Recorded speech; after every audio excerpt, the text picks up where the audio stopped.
Episode की शुरुआत में गाओ बताता है कि लीशु मिस्टर लू की पीएचडी स्टूडेंट बनना चाहती है, लेकिन शान पूछती है कि तुमने अभी फिर झूठ क्यों कहा।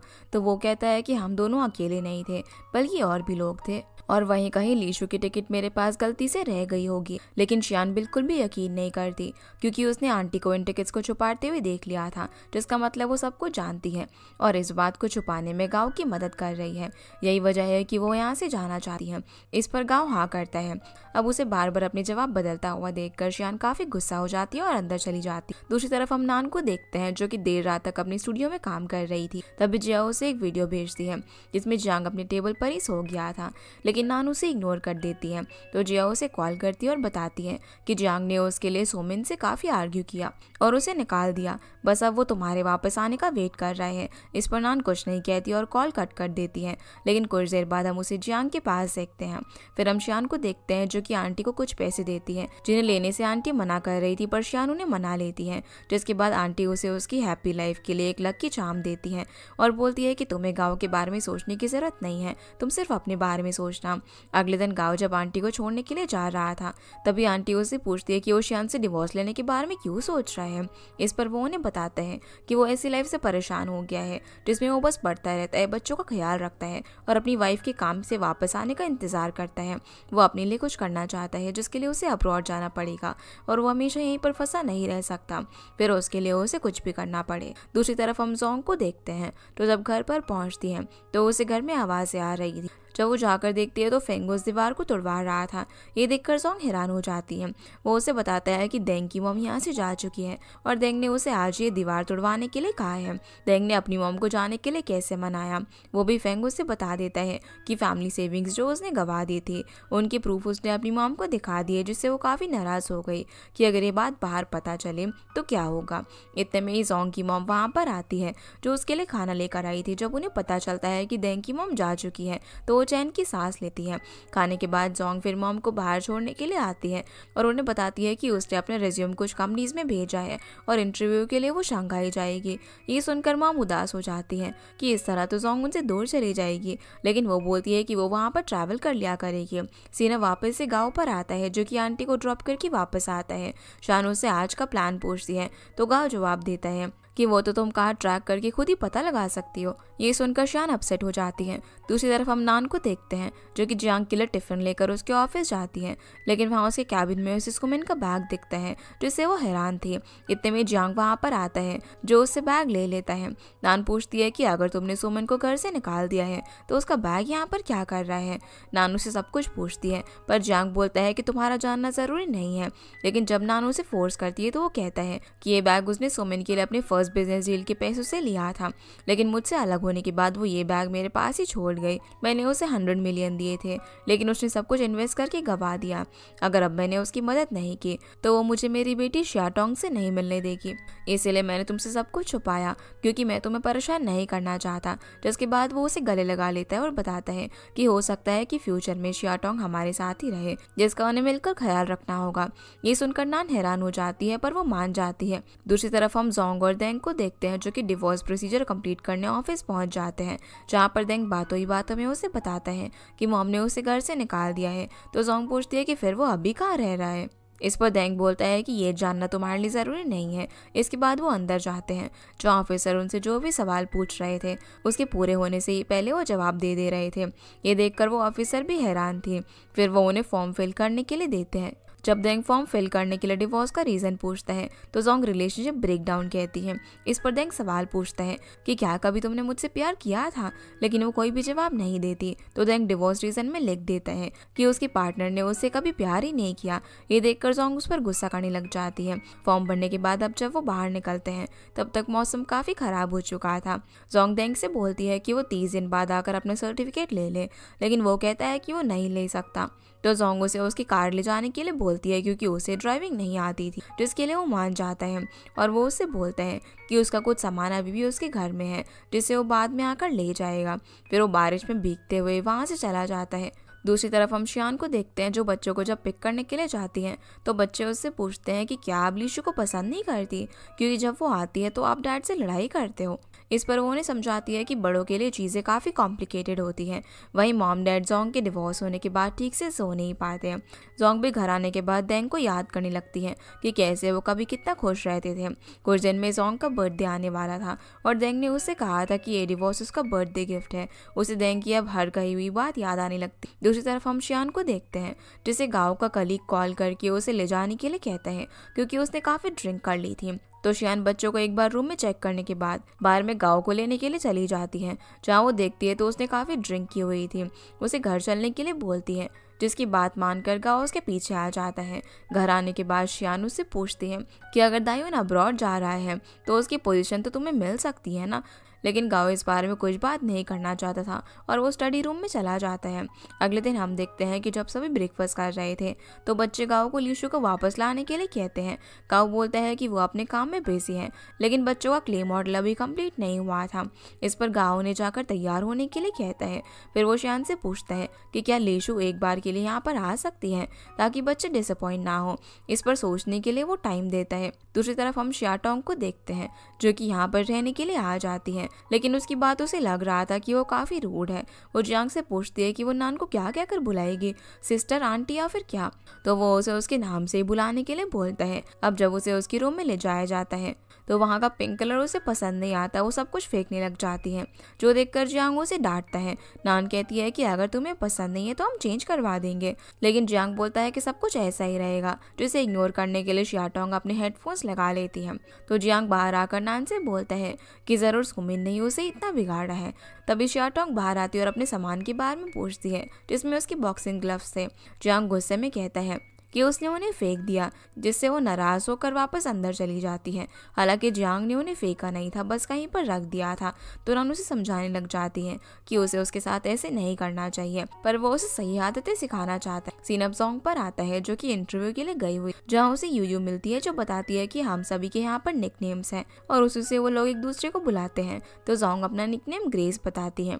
वहीं शियान जब घर पर आती है तो देखती है कि बच्चों ने लीशु की मदद से क्ले फैमिली का मॉडल बना लिया था, जो कि काफी अच्छा बना था। शियान उनसे जोंग और नान आंटी को भी इसमें ऐड करने के लिए बोलती है।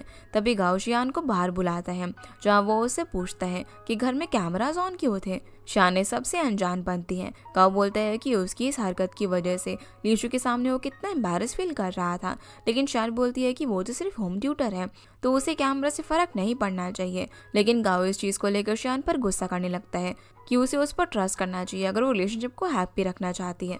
अब लीशु के जाने के बाद हम देखते हैं कि बच्चे बिल्कुल भी खुश नहीं थे। तो लीशु उनसे बोलती है कि जल्दी वो लोग उसके बारे में भूल जाएंगे। फिर वो शियान और गाओ को गुड बाय कहकर चली जाती है, लेकिन बच्चे अभी शियान से उसके जाने का कारण पूछ रहे थे। तो कॉन्गशी से बोलती है कि मॉम लीशु को पसंद नहीं करती, इसलिए उन्हें भेज दिया। इस पर शियान उन्हें समझाती है कि ऐसा नहीं है, लीशु काफ़ी अच्छी है, पर तुम्हें ये समझना होगा कि जो भी टीचर तुम्हें पढ़ाएगा वो हमेशा तुम्हारे साथ नहीं रहेगा। तभी गाओ अपने बैग के साथ कहीं पर जा रहा था। शियान के पूछने पर वो बताता है कि मिस्टर लू एक प्रोजेक्ट डिस्कस करना चाहते हैं, तो वो वहीं पर जा रहा है, ना कि हॉट स्प्रिंग में। जो सुनकर शियान आगे कुछ भी नहीं बोल पाती। बच्चे उसे गले लगा लेते हैं क्योंकि वो कुछ दिनों के लिए जा रहा था। अब रात को हम देखते हैं कि जब शियान किचन में काम कर रही थी तभी उसे ड्रॉर में गिरा हुआ एक पेज मिलता है जिसमें किसी की अल्ट्रासाउंड रिपोर्ट थी। फिर वो जल्दी से उस रिपोर्ट की फोटो खींचकर अपनी डॉक्टर फ्रेंड को भेजती है और उससे पूछती है कि ये क्या है। इतने में शियान को जोंग का फोन आता है जो उसे बताती है कि वो शंघाई में यहाँ पर इंटरव्यू देने के लिए आई थी। तो शियान उसे जल्दी से बच्चों का ध्यान रखने के लिए बुलाती है और बताती है कि उसे कहीं पर जाना है। शियान फिर घर से निकलकर लीशु की रूममेट को कॉल करती है और उससे पूछती है कि वो कहाँ पर है, उसका फ़ोन नहीं उठा रही है। तो उसकी रूममेट बताती है कि वो डेट पर गई हुई है। ये सुनकर शियान काफ़ी उदास हो जाती है क्योंकि आज ही गाँव अपना सामान लेकर बाहर गया है। जिसके बाद शियान कार में बैठकर हॉट स्प्रिंग की लोकेशन डालती है जो वो वहाँ के लिए जा रही थी। तब वो जोंग को कॉल करके बच्चों को मॉम डैड के पास ले जाने के लिए कहती है। जिसके बाद हम देखते हैं कि शियान उस होटल में पहुंच जाती है जिसके बारे में उसे लीशु की रूममेट से पता चला था। वहाँ पर जाकर वो रिसेप्शनिस्ट से कहती है कि उसे रूम की रिप्लेसमेंट की चाहिए और उसका हस्बैंड अभी यहाँ पर नहीं आया है। पर वो लेडी उससे उसका आईडी प्रूफ मांगती है तो शान उसे अपने और गाँव का मैरिज सर्टिफिकेट दिखाती है, जिसके बदले उसे रूम कार्ड मिल जाता है। शान अब काफ़ी हिम्मत करके रूम का डोर खोलकर अंदर चली जाती है, जहाँ वो देखती है कि उसके साथ लीशु के अलावा और भी लोग थे। अब उसे अचानक से यहाँ पर देखकर गाँव से चलकर बाहर बात करने के लिए कहता है तो शान लीशु को भी वहाँ पर बुलाती है, जहाँ वो गाँव के सामने उस रिपोर्ट को रखती है, जिसे देखकर गाँव कहता है कि ये लीशु की है। शान पूछती है कि ये रिपोर्ट हमारे घर में क्या कर रही थी। इस पर लीशु बोलती है कि अभी वो इस बच्चे के लिए तैयार नहीं थी और जब उसने इसे देखा तो वो काफ़ी घबरा गई, इसीलिए वो उसे वहीं पर भूल गई। कल से उसका बॉयफ्रेंड भी उसे कॉल कर रहा था तो उसने फ़ोन बंद कर दिया था। जब शान गाँव से कॉल ना उठाने का कारण पूछती है तो बताता है कि उसका फ़ोन टूट गया है। इसके बाद गाँव लीशु को वापस भेज देता है और शान से बोलता है कि आजकल वो कुछ ज़्यादा ही सोचने लगी है और खुद से कहानियाँ बना रही है। तो शान बोलती है कि ऐसे हालातों में कोई भी यही करेगा। गाँव बोलता है कि अगर अब भी तुम्हें यकीन नहीं है तो हम हॉस्पिटल चलकर डीएनए चेकअप करवा लेते हैं। तुम बस हर किसी को मुझसे दूर करना चाहती हो, चाहे वो मेरी आंटी हो या फिर लीशु। इसके बाद वो वापस चला जाता है। शान इस सबसे काफ़ी परेशान हो चुकी थी और जब वो कार में बैठती है तो गलती से उसे रिवर्स कर देती है। इसके बाद हम देखते हैं कि शान जोंग के घर जाने के बाद उसे सब कुछ बता देती है कि क्या क्या हुआ। जोंग उससे बोलती है कि अगर गाँव ने सच में ऐसा किया है तो वो क्या करेगी। इस पर शान कहती है कि उसे नहीं पता, उसके मन में काफ़ी कुछ चल रहा है। उसे लग रहा था कि लीशु ने ये रिपोर्ट जानबूझकर यहाँ पर छोड़ी है ताकि मुझे इस सब के बारे में पता चल सके और उसने ऐसा इसीलिए किया होगा क्योंकि गाँव ने इस बच्चे की रिस्पॉन्सिबिलिटी लेने से मना कर दिया हो। वो काफ़ी टेंशन में थी क्योंकि उसे समझ नहीं आ रहा था कि प्रॉब्लम कहाँ पर है। फिर वो जोंग से उसकी जॉब के बारे में पूछती है, जिस पर वो बताती है कि वो एक स्टार्टअप कंपनी है और ज्योग्राफी से रिलेटेड वर्क करती है। जोंग का जिस काम में इंटरेस्ट है उसे वही जॉब मिली है, जिस बात से शान उसके लिए खुश थी। लेकिन इतनी दूर डेली ट्रैवल करके आने जाना उसके लिए काफ़ी मुश्किल होगा। लेकिन जोंग इसकी टेंशन नहीं लेती और अंदर ड्रिंक लेने के लिए चली जाती है। शान ने खाने के लिए कुछ ऑर्डर किया था तो वो भी आ जाता है। जब जोंग किचन से वापस आती है तो देखती है कि शान ने उसके लिए केक मंगवाया है क्योंकि आज उसका बर्थडे है। ये देखकर वो इमोशनल हो जाती है। शान बोलती है कि मैं हमेशा इस तरह छुप कर तुम्हारा बर्थडे मनाया करती थी क्योंकि अगर नानी ये सब देखती तो उससे अपनी फैमिली की याद आती, इसलिए डैड ने नान के आने के बाद किसी को भी बर्थडे मनाने से मना कर दिया था। लेकिन शान जोंग को उदास नहीं देख सकती थी और वो चुपके से उसके लिए केक ले आई, जो कि डैड को पता चल गया और उन दोनों को काफ़ी डांट पड़ी। इसकी वजह से जोंग उदास होकर घर से बाहर बैठ गई क्योंकि उसे लग रहा था कि मॉम डैड उसे प्यार ही नहीं करते, जिसे शान समझाती है कि ऐसा कुछ भी नहीं है, बस नान को हमसे ज़्यादा केयर की ज़रूरत है। सीन अब प्रेजेंट में आता है जहाँ पर जोंग कैंडल्स बुझाने के बाद शान को गले लगा लेती है। अब अगले दिन हम देखते हैं कि सभी लोग मॉम डैड के घर जाते हैं सिवाय नान के। वहाँ पर डैड को जब पता चलता है कि जोंग ने जॉब छोड़ दी है तो वो वापस से काफ़ी गुस्सा हो जाते हैं। इस पर शान उनसे बोलती है कि उसे दूसरी जॉब भी मिल चुकी है, लेकिन डैड को टेंशन इस बात की थी कि ये छोटी कंपनी है जो कि कभी भी बंद हो सकती है। मॉम भी जोंग की साइड लेती है ये कहकर कि उसके लिए चेंज ज़रूरी है, उसकी नई लाइफ शुरू हो रही है। सभी को जोंग की साइड लेता हुआ देखकर शी कहता है कि मेरा सपोर्ट ग्रैंडपा को ही है, जिसे सभी खुशी खुशी हंसने लग जाते हैं। इसके बाद शान बच्चों के साथ घर पर वापस आ जाती है, जहाँ पर कॉन्ग और शी डैड को देखकर काफ़ी खुश होते हैं और उसे गले लगा लेते हैं। लेकिन शान देखती है कि वो फिर से कहीं पर जा रहा है। काऊ बताता है कि ऑफिस के काम से उसे कुछ दिन वहीं पर रुकना होगा। तो शान पूछती है कि जिस काम के लिए तुम जा रहे हो उसके बाद क्या होगा। इस पर वो कहता है कि इसके बारे में उनसे बात करेगा और चला जाता है। जिसके बाद कॉन्ग शान से सवाल करती है कि डैड यहाँ पर रहने की बजाय अपने डॉम में क्यों चले गए, तो वो उन्हें बताती है कि वो अपने काम के सिलसिले में गए हैं। अगले दिन हम देखते हैं कि जोंग के घर डैड उसके लिए ब्रेकफास्ट लेकर जाते हैं। जब जोंग चेंज करने के लिए जाती है तो डैड उसे बोलते हैं कि वो अपनी एक्सरसाइज के लिए जा रहे हैं, जिन्हें जोंग थोड़ी देर रुकने के लिए बोलती है, पर वो चले जाते हैं। जोंग फिर टेबल पर एटीएम कार्ड देखती है जो कि डैड उसके लिए छोड़कर गए थे। वो जल्दी से उनके पीछे जाकर उन्हें लौटाती हैं, लेकिन वो इसे वापस लेने से मना कर देते हैं। तो वो उनकी पॉकेट में उसे डाल देती है और बोलती है कि उसके पास कुछ सेविंग्स है और इस तरह वो उनकी रिटायरमेंट की सेविंग्स यूज़ नहीं कर सकती। जोंग को लगता है कि डैड इसके बाद चले जाएंगे, लेकिन वो उसके साथ बस स्टॉप तक आ जाते हैं। जोंग उन्हें बार बार जाने के लिए बोलती है, लेकिन वो बस के आने तक नहीं जाते, जैसे कि वो अभी भी उनके लिए छोटी बच्ची हो। बस के आने के बाद जब वो उसमें चढ़ती हैं तो डैड उसके पीछे पीछे चलते हैं, जो देखकर वो रोने लग जाती हैं। दूसरी तरफ हम शियान को देखते हैं, जिसे गाँव के ना होने की वजह से बच्चों को तैयार भी खुद ही करना पड़ रहा था। इस वजह से वो मीटिंग में काफ़ी लेट पहुंचती हैं। तभी उसे लीशु का मैसेज आता है कि वो उसके ऑफिस के बाहर खड़ी है और उससे बात करना चाहती है।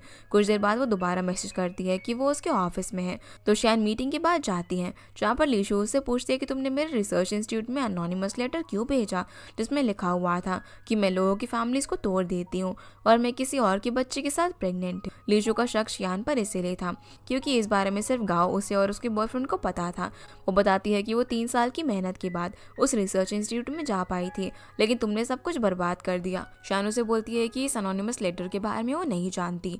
तो लीशु पूछते है कि तुमने मुझे दोबारा बुलाने के बाद घर में सीसीटीवी क्यों लगवाए और क्यों तुम हर जगह पर गाँव को ट्रैक करती रहती हो, जिसे शियान अपना पर्सनल रीजन बताती और बोलती है कि वो मेरा घर है, मैं जो चाहे कुछ भी करूँ। गाँव मेरा हस्बैंड है तो मुझे पता होना चाहिए वो कब कहाँ पर है। अगर तुम दोनों के बीच कोई अफेयर है तो उसे मैं इन्वेस्टिगेट करूँगी। जिस पर लीशु बोलती है कि उस अनोनिमस लेटर के लिए वो उस पर केस करेगी, लेकिन शियान को इससे कोई भी फर्क नहीं पड़ता। दूसरी तरफ हम जोंग को देखते हैं। वो जब अपने ऑफिस पहुंचती है तो उसे वहां पर फ्लोई मिलती है। फ्लोई उसे बोलती है कि तुम तो काफी लकी जो कि तुम्हें स्टेशन के पास शेयर्ड बाईसाइकिल मिल जाती है। तभी जोंग को देंग के फ्रेंड लिंग का कॉल आता है, जो उसे बताता है कि देंग किसी बड़ी मुसीबत में है। जोंग जल्दी से जाकर अब लिंग से मिलती है, जो उसे बताती है कि देंग के साथ जो स्कैम हुआ था वो टीवी पर आ चुका है और अब हर कोई इस बारे में जानता है। इस सबसे डिप्रेस होकर लगता है कि वो कोई गलत कदम उठाने जा रहा है, पर जोंग को नहीं लगता कि वो अपनी लाइफ के साथ खिलवाड़ करेगा। सीन अब यहाँ से शियान पर आता है, जिसे चाइजिन पूछता है कि आज वो काफी परेशान लग रही है, लेकिन वो उसे कुछ नहीं बताती।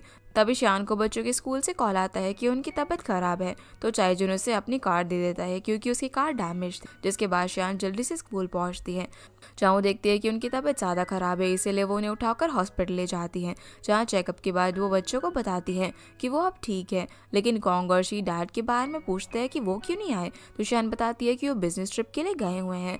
वहीं जोंगलिंग की बातों से काफ़ी परेशान हो चुकी थी। वो देंग को मैसेज करके पूछती है वो इस वक्त कहाँ पर है, तो वो उसे अपनी लोकेशन बता देता है। जिसके बाद वो उसे मिलने के लिए जाती है, जहाँ देखती है कि उसने अपना लुक चेंज करवा लिया था। उसके पूछने पर वो बताता है कि वो यहाँ पर ट्रेनिंग प्रोग्राम के लिए आया था, जिसमें उसे सिटी के पोल्यूशन लेवल को चेक करना बताया जाएगा। इसके लिए वो अपनी तारीफ शुरू कर देता है कि वो बाकियों से टेस्ट में काफ़ी बेहतर था। जो सुनने के बाद जोंग पूछती है कि फिर तुमने ऐसी पोस्ट क्यों अपलोड की। इस पर वो पूछता है कि तुम कुछ ज़्यादा ही मुझ पर नज़र रख रही हो, जिसे वो बताती है कि लिंग ने मुझे इस सब के बारे में बताया था, ना कि मैंने देखा। फिर देंग उसे बताता है कि उस फेरिस व्हील की पोस्ट मैंने इसलिए डाली क्योंकि तुम हमेशा से उस पर जाना चाहती थी, लेकिन मैं डरता था, इसलिए कुछ ना कुछ बहाना करके इसे टाल देता था। लेकिन जब मैं उस पर गया तो वहाँ से ऊपर शहर का व्यू काफ़ी अच्छा था और उसे उम्मीद मिले कि सबकी एक नई शुरुआत हो सकती है। जिसे जोंग बताती है कि मुझे लगा था कि उस कैम्प की वजह से तुम डिप्रेस्ड हो, तो दोंग कहता है कि ऐसा नहीं है। जिसके बाद जोंग वहाँ से चली जाती है। इधर हम शियान को देखते हैं, जो कि बच्चों के सो जाने के बाद वहीं पर सो जाती है, लेकिन उसके मन में गाँव को लेकर काफ़ी कुछ चल रहा था, जिसकी वजह से वो ठीक से सो नहीं पाती। अब वो सुबह लेट उठने की वजह से जल्दी जल्दी काम कर रही थी कि इतने में उसके मॉम डैड वहाँ पर आ जाते हैं, जिन्हें अचानक से वहाँ पर देखकर वो हैरान थी, पर इस तरह उसकी मदद भी हो जाती है। वो बच्चों को टाइम पर स्कूल पहुँचवा देती है, लेकिन कुछ टाइम बाद डैड शियान को फ़ोन करके ऑफिस से बुलवाते हैं, जिन्हें ऐसे देखकर वो समझ जाती है कि डैड ने मॉम से फिर लड़ाई की। जब शियान इसका कारण पूछती है तो डैड बताते हैं कि मॉम अपनी क्लासमेट्स की गैदरिंग में गई हैं, जहाँ पर उसके मेल क्लासमेट्स भी आएंगे और उनमें से एक तो मॉम को उन दिनों काफ़ी अप्रोच करता था। ऊपर से मॉम ने आज तैयार होने में भी काफ़ी टाइम लगाया, जिस वजह से डैड और घबरा रहे थे। जो सब सुनकर शियान अपनी हंसी रोकने की बहुत ज़्यादा कोशिश कर रही थी, क्योंकि डैड जेलस हो रहे थे। डैड फिर शियान से उसकी कार कीज मांगते हैं ताकि वो महंगी कार से मॉम को पिक करके शो ऑफ कर सके, लेकिन उसकी कार तो रिपेयर होने के लिए गई थी, इसलिए वो उन्हें चाइजिन की कार दे देती है, जिसे चलाने के लिए डैड हिचकिचा रहे थे क्योंकि ये सच में काफ़ी एक्सपेंसिव थी, पर शियान उन्हें मना लेती है। फिर डैड उसे बोलते हैं कि जब तक गाँव वापस नहीं आता मैं और मॉम तुम्हारे साथ रहकर बच्चों का ख्याल रखेंगे। इस पर शियान उन्हें मना नहीं कर पाती और वहाँ से वापस अपने ऑफिस चली जाती है। दूसरी तरफ हम जोंग को देखते हैं, जो कि ऑफिस जाने के लिए जब स्टेशन के बाहर निकलती है तो देखती है कि साइकिल स्टैंड के पास देंग है, जिसने आखिरी साइकिल उसके लिए बचा कर रखी हुई थी। जब कोई उस साइकिल को लेने भी आता है तो वो उसे वहाँ से भगा देता है, जिसे जोंग सब समझ जाती है और देंग के पास जाकर कहती है कि अब मुझे समझ में आया कि हर बार यहाँ पर आखिरी साइकिल कैसे बची रहती है। देंग ये सबको एक कोइंसिडेंस बताता है कि उसने बस उसे आते हुए देखा। इतने में पीछे से कोई और उस साइकिल को ले जाता है, जिस पर जोंग देंग को अब उसे फॉलो करने से मना करती है। तो देंग पूछता है कि हम दोस्त तो बने ही रह सकते हैं ना, लेकिन वो यहाँ से चली जाती है। सीन अब शान पर आता है, जो गाओ को फ़ोन करके बता देती है कि मॉम और डैड यहाँ पर आए हुए हैं और उसके ना आने तक वो यहीं पर रुकेंगे। वो नहीं चाहती थी कि उन्हें कोई भी परेशानी हो, तो वो गाओ को बीच में आने के लिए कहती है ताकि वो अपने बीच की बातें भी सॉल्व कर सके, जिस पर वो बोलता है कि इस बारे में सोचेगा। इसके बाद शान बच्चों को कहानियाँ सुनाने के लिए चली जाती है और जब वो सो जाते हैं तभी मॉम और डैड वापस आते हैं। मॉम तो डैड से परेशानी हो गई थी क्योंकि डैड वहाँ पर उनके ड्राइवर की एक्टिंग करके लेने आए थे, पर डैड कहते हैं कि तुम्हारी तो वहाँ पर रेपुटेशन बन गई होगी कि तुम्हारा पर्सनल ड्राइवर है। शान फिर जब मॉम के लिए गर्म पानी लेने के लिए जाती है तो डैड वहाँ पर आकर मॉम की फ्रेंड का मजाक बनाने लग जाते हैं कि वो उतना हैंडसम भी नहीं था जितना तुम्हारी मॉम बताती है, और वो ये बताते हुए अपनी हंसी रोक ही नहीं पा रहे थे। फिर डैड शान को मॉम से पूछने के लिए कहते हैं कि वो उनके पीछे क्यों पड़ा रहता था, जिस पर मॉम बताती है कि वो इंश्योरेंस कंपनी में था। ये सुनकर शान और डैड जोर जोर से हंसने लग जाते हैं। इतने में गाँव अचानक से वापस आता है। शान जब उसका बैग लेकर अंदर जाती है तो देखती है कि वो बिल्कुल खाली है। तभी वो मॉम डैड को बच्चों की तबीयत के बारे में गाँव से बात करते हुए सुनती है, जिस बारे में गाँव को पता ही नहीं था। शान बाहर आकर झूठ कह देती है कि मैंने इसे बताया था। इस पर गाँव भी झूठ बोल देता है कि हाँ वो इस बारे में जानता है। शान फिर मॉम डैड को रेस्ट करने के लिए कहकर रूम में चली जाती है, जिसके बाद डैड भी जल्दी से मॉम को रूम में ले जाते हैं। वहीं रूम में गाँव शान से नाराज था कि उसने बच्चों की खराब तबीयत के बारे में उसे नहीं बताया, और वहीं डैड को भी पता चल चुका था कि इन दोनों के बीच में कुछ प्रॉब्लम चल रही है। डैड ये सब मॉम को बता रहे थे कि जब भी बच्चे बीमार होते हैं तो सबसे ज़्यादा गाँव परेशान रहता है। मॉम बोलती है कि हो सकता है कि वो स्ट्रेस में हो। फिर शान जब गाँव को बताती है कि बच्चों ने मिल्क के साथ सैंडविच खाया था तो गाँव बोलता है कि वो एक्सपायर होने वाला था। इस पर शान कहती है कि जब तुम्हें पता था तो तुमने उसे पहले ही क्यों नहीं फेंका। गाँव बोलता है कि वो एक्सपायर होने वाला था, ना कि हो गया था। लेकिन शान इस पर बहस करने लग जाती है कि सुबह मेरे पास इतना टाइम नहीं होता कि मैं हर चीज़ की एक्सपायरी डेट चेक करूं। जिनकी आवाज़ मॉम डैड की रूम तक आ रही थी, इसीलिए वो चुप के उनकी बातें सुनने लग जाते हैं। इतने में गाँव बाहर आता है तो मॉम डैड को धकेल कर खुद अंदर चली जाती है और सोने की एक्टिंग करने लगती है। वहीं डैड भी कमर दर्द का बहाना करके वॉशरूम चले जाते हैं, जिसके बाद गाँव रूम में वापस आकर नीचे सोने लगता है। फिर वो शान से पूछता है कि वो भला लीशु को ऐसा क्यों ट्रीट कर रही है, उसने वो अनोनिमस लेटर लिखकर उसकी पूरी लाइफ बर्बाद कर दी। शान बोलती है कि वो लेटर मैंने नहीं लिखा, लेकिन गाँव उसकी बात नहीं सुनता। अगले दिन शान जब उठती है तो डैड किचन में ब्रेकफास्ट रेडी कर रहे थे। शान उनसे पूछती है कि वो आज चले जाएंगे ना, पर डैड कहते हैं कि वो अभी कुछ दिन और रुकेंगे। फिर वो उससे पूछते हैं कि क्या उसकी गाँव के साथ लड़ाई हुई है, जिस पर वो कहती है कि ऐसा कुछ भी नहीं है, हम तो ग्रेजुएशन के बाद ट्रिप की प्लानिंग कर रहे थे। जो सुनकर डैड को अच्छा लगता है और वो कहते हैं कि बच्चों को स्कूल छोड़ने के बाद वो भी वापस चले जाएंगे, जो बात शान गाँव को भी बताती है। पर वो कहता है कि मॉम डैड जब तक चाहे रोक सकते हैं, मैं सब कुछ नॉर्मल होने का एक्ट कर सकता हूँ। पर शान बोलती है कि मैं नहीं कर सकती। आगे हम देखते हैं कि शान नोटरी ऑफिसर के सामने लीशु को बुलाती है ताकि वो लीगली ये बता सके कि उसने एनोनिमस लेटर नहीं लिखा। वो ऑफिसर लीशु से सवाल करते हैं कि उस दिन जब वो शान के ऑफिस गई तो उनके बीच किस चीज़ को लेकर बहस हुई थी, या उसके पास इस चीज़ का कोई प्रूफ है कि वो लेटर शान ने लिखा था। लेकिन इस पर लीशु कुछ भी नहीं कहती, जो देखकर ऑफिसर बोलता है कि अगर वो नहीं बोलेगी तो वो इसे उसकी हाँ समझेगा कि वो शान पर झूठा इल्ज़ाम लगा रही है। इस पर फिर लीशु उसे माफ़ी मांगती है कि वो काफ़ी परेशान थी और रोने लगती है। वो अपनी गलती मानती है और बोलती है कि मैं और क्या ही करती, क्योंकि मेरे बॉयफ्रेंड के अलावा सिर्फ गाँव और शान इस प्रेगनेंसी के बारे में जानते थे, जिसकी स्टेटमेंट को ऑफिसर नोट कर लेता है। लेकिन तभी गाँव वहाँ पर आता है और शान को अपने साथ बाहर चलने के लिए बोलता है, जहाँ वो उससे पूछता है कि तुम ऐसे लीशु को परेशान क्यों कर रही हो। शान बोलती है कि पहले लीशु ने ये सब कुछ शुरू किया था, मैंने कोई भी लेटर नहीं लिखा। इस बात को प्रूफ करने का मेरे पास सिर्फ यही रास्ता था। इस पर गाँव उसे बोलता है कि तुम्हारे अंदर जरा भी दया नहीं बची है क्या? एक तो वो पहले ही अपना सब कुछ खो चुकी है और तुम उसके साथ ये सब कर रही हो। अगर तुम लीशु पर केस करना चाहती हो तो मुझे तुम पर भी केस करना होगा, जिसके लिए चाहे तो वो भी उनकी की बातें रिकॉर्ड कर सकती है। ये देखकर शान को काफी बुरा लगता है कि अपनी बीवी की साइड लेने की बजाय वो एक अननोन पर्सन की साइड ले रहा है। इसलिए वो रोते हुए अपने फोन में वॉइस रिकॉर्डिंग ऑन करती है, जिसके बाद गाओ उसमें बोलता है कि मैंने पिछली रात शान पर शक किया कि वो अनोनिमस लेटर इसी ने लिखा है, जबकि मेरे पास कोई भी सबूत नहीं था। इतना बोलने के बाद वो यहाँ से चला जाता है, लेकिन तभी शान के पेट में काफी तेज दर्द होने लग जाता है।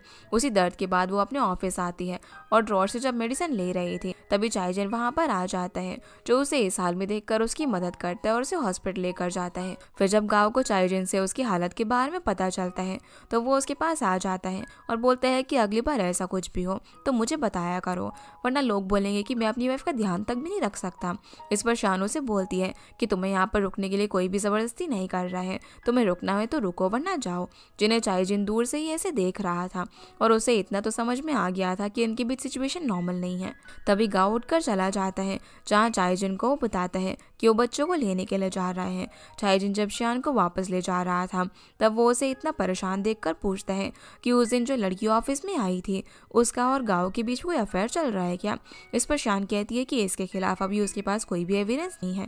तो चाइजिन बोलता है कि वो इसमें उसकी मदद कर सकता है, लेकिन वो मना कर देती है ताकि गाओ पहले अपने रिसर्च इंस्टीट्यूट का काम खत्म कर ले। शान अब जैसे ही घर पहुंचती है तो गाओ उसे लीशु के अबॉर्शन पेपर्स दिखाता है और उसके साथ साथ डीएनए रिपोर्ट भी, जिससे ये प्रूव हो जाता है कि वो बच्चा गाओ का नहीं था।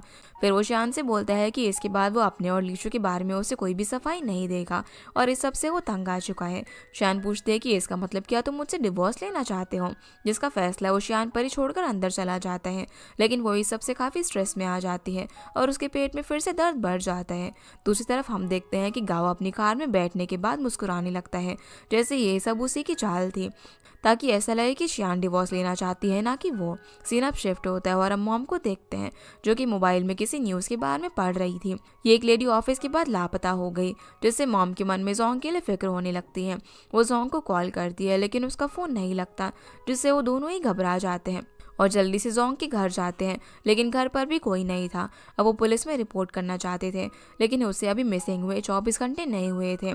तो डैड डेंग के दोस्त से मदद लेने का आइडिया देते हैं जो कि पुलिस में था, जिसके कुछ देर बाद डेंग भी वहाँ पर आ जाता है और उन्हें बताता है कि सीसीटीवी फुटेज के हिसाब से जोंग 10 बजे सबवे स्टेशन से निकली थी, पर वो वापस लौट गई और उसके बाद से दिखाई नहीं दी, जिससे सभी लोग घबरा जाते हैं क्योंकि इस टाइम कोई भी सबवे नहीं चलती। तभी पीछे से जोंग टैक्सी में आती है, जिसे सभी जब सवाल करते हैं तो वो बताती है कि उसका फ़ोन खो गया है, जिसे ढूंढने के लिए वो वापस से सबवे में गई थी, लेकिन उसे अपना फ़ोन ही नहीं मिला। डेंग मॉम डैड को शांत होने के लिए कहता है क्योंकि जोंग सेफ है, लेकिन वो भड़क जाती हैं कि डिवोर्स के बाद भी वो उन्हें मॉम डैड कहकर क्यों बुला रहा है। जोंग फिर मॉम डैड को आज रात के लिए अपने घर पर ही लेकर चली जाती है क्योंकि इस टाइम वापस जाना सेफ नहीं है।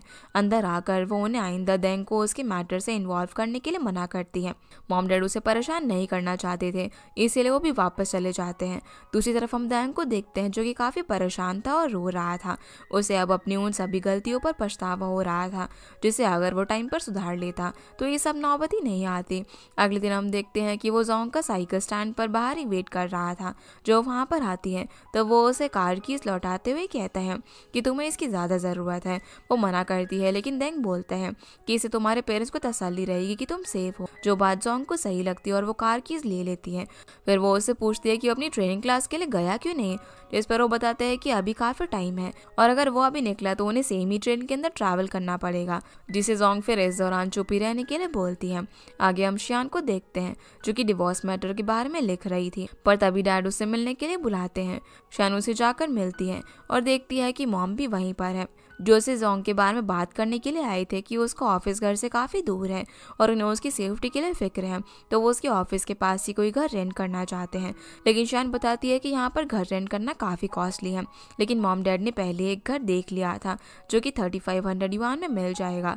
ये सुनकर वो हैरान हो जाती है कि वहाँ का तो स्टार्टिंग रेंट ही 5000 युआन है, जिसे मॉम बताती है कि इस घर का ओनर बाहर रहता है और उसे यहाँ के रेंटल प्राइस का आइडिया नहीं है। पर शान बोलती है कि ये तो जोंग को डिसाइड करना है कि उसे यहाँ पर रहना है या फिर नहीं, वो पे कर पाएगी या फिर नहीं। तो मॉम डैड बताते हैं कि रेंट हम पे करेंगे और उन्होंने ऑलरेडी एग्रीमेंट भी साइन कर दिया था, क्योंकि और भी लोग इसे लेने के लिए लाइन में लगे हुए थे। जिनसे शान बोलती है कि हर डीलर यही ट्रिक यूज़ करता है घर बेचने के लिए। फिर मॉम डैड शान को बताते हैं कि उसे ही जोंग को उस घर में रहने के लिए मनाना होगा, लेकिन शान इसके लिए साफ साफ मना कर देती है। मॉम घबरा रही थी कि डैड कहीं उसे बात करते टाइम गड़बड़ ना कर दे, पर मॉम किसी बहाने से शान को जोंग से बात करने के लिए मना लेती है। जिसके बाद डैड वापस जाते जाते शान से बोलते हैं कि गाँव का प्रोजेक्ट इस वीकेंड खत्म हो रहा है, तो क्यों ना हम सेलिब्रेट करें। इसके लिए शान मना नहीं कर पाती। सीन अब शिफ्ट होता है और हम जिया को देखते हैं, जो कि नान को जब बताती है कि उसने यह आर्ट एग्जीबिशन ऑर्गेनाइज किया है, तो वो काफ़ी सरप्राइज हो जाती है। जिया उसे अपने बॉयफ्रेंड और बिजनेस पार्टनर लियांग से मिलवाती है, जिसे देखकर नान काफ़ी हैरान थी, क्योंकि लियांग उसका एक्स बॉयफ्रेंड है, जो बात जिया पहले से जानती थी। और उसे लियांग को ये भी बता दिया था कि नान उसके सिस्टर इन लॉ है। पर जिया उसे बोलती है कि अब वो सब मैटर नहीं करता, क्योंकि नान अब मैरिड है।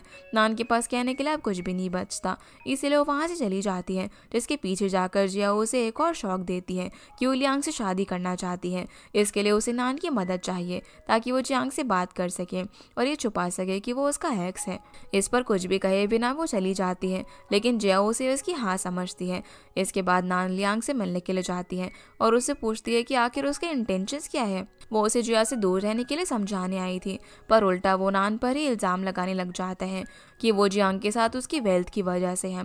दूसरी तरफ हम शान को देखते हैं, जो कि काफ़ी परेशान लग रही थी। तब चायजून उसके पास आता है और बोलता है कि तुम्हें गाँव की ग्रेजुएशन के बाद ब्रेक चाहिए था ना, तो उसके लिए वो उसे लीव दे देगा। जाते जाते वो उसे कॉफ़ी पीने से मना करता है। वहीं लियांग नान को समझाता है कि तुम मुझे भले ही कुछ भी समझो, पर मैं लव को पैसे के लिए इस्तेमाल नहीं कर रहा हूँ। जब मैं काफ़ी डिप्रेस था तब मुझे जिया मिली, जिसने उस टाइम मुझे काफ़ी मोटिवेट किया और मेरी मदद की। इस पर नान बोलती है कि जियांग इसके लिए कभी नहीं मानेगा, तो वो बोलता है कि बिना ट्राई किए हमें पता कैसे चलेगा। इतने में जिया वहाँ पर आ जाती है, जो लियांग के स्टूडियो के लिए सामान लेकर आई थी। उन्हें एक दूसरे के साथ खुश देखकर नान को भी अच्छा लगता है। फिर वो जिया से बात करती है और पूछती है कि क्या लियांग ने तुम्हें हमारे ब्रेकअप का सच बताया था। और इसी के साथ हमारा ये एपिसोड यहीं पर ख़त्म हो जाता है। तो गाइस, ये थी आज की वीडियो एंड आई होप आप लोगों को ये वीडियो पसंद आई होगी। तो इस वीडियो को लाइक कर चैनल को सब्सक्राइब जरूर कीजिएगा। आपसे फिर मिलते हैं इस ड्रामा के अगले एपिसोड में। तब तक के लिए गुड बाय।